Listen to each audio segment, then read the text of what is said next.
Nach 4 Tagen Reisen mit dem Zug bin ich endlich da. Isle of Skye.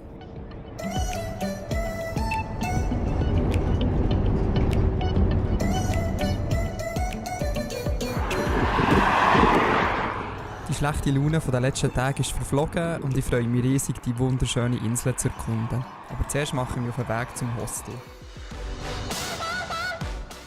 Ziemlich sofort habe ich die Wanderschuhe angelegt, weil ich ja endlich raus wollte fotografieren. Die Bedingungen waren alles andere als gut, aber ich wollte einfach raus und das erste Bild im Kasten haben, um so die mentale Barriere abzubauen.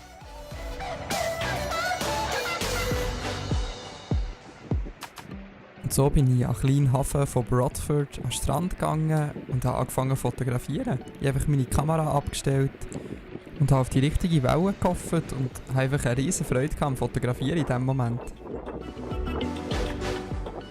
Nach so vielen Tagen ohne meine Kamera, ohne schlaue Bilder zu machen, wollte ich einfach raus, die Natur genießen und ein paar Fotos machen. Die sind ehrlich gesagt nicht wirklich für viel, aber es ist einfach so gut, da draussen zu sein.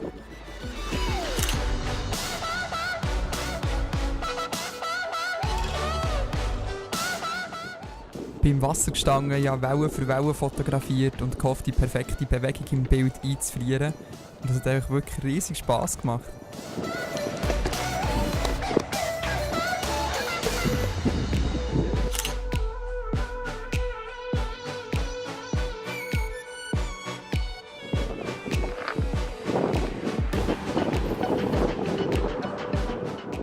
Ich habe mich dann auch diesem kleinen Bötchen hier zugewendet und habe probiert, eine Langzeitbelichtung von dem zu machen. Weil es aber die ganze Zeit auf die Linse geregnet hat, musste ich ein bisschen kreativ werden.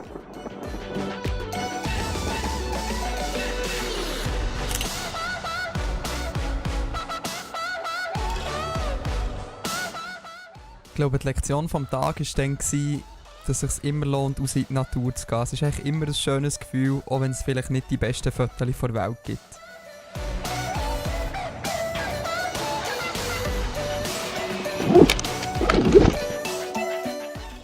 Nachdem ich also das wichtige erste Bild im Kasten hatte, bin ich zurück zum Hostel und habe mir einen kleinen Plan gemacht für den Abend.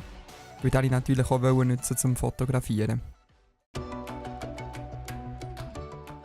Sonnenuntergang war weit und breit keine in Sicht, aber ich bin trotzdem mal losgezogen, um einfach ein bisschen die Gegend zu erkunden und vielleicht auch etwas für die nächsten Tage ausfindig zu machen.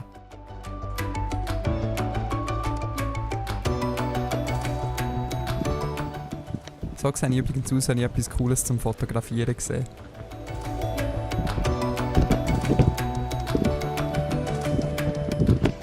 Die mystischen, nebelverhangenen Berge hier haben wir es nämlich angetan.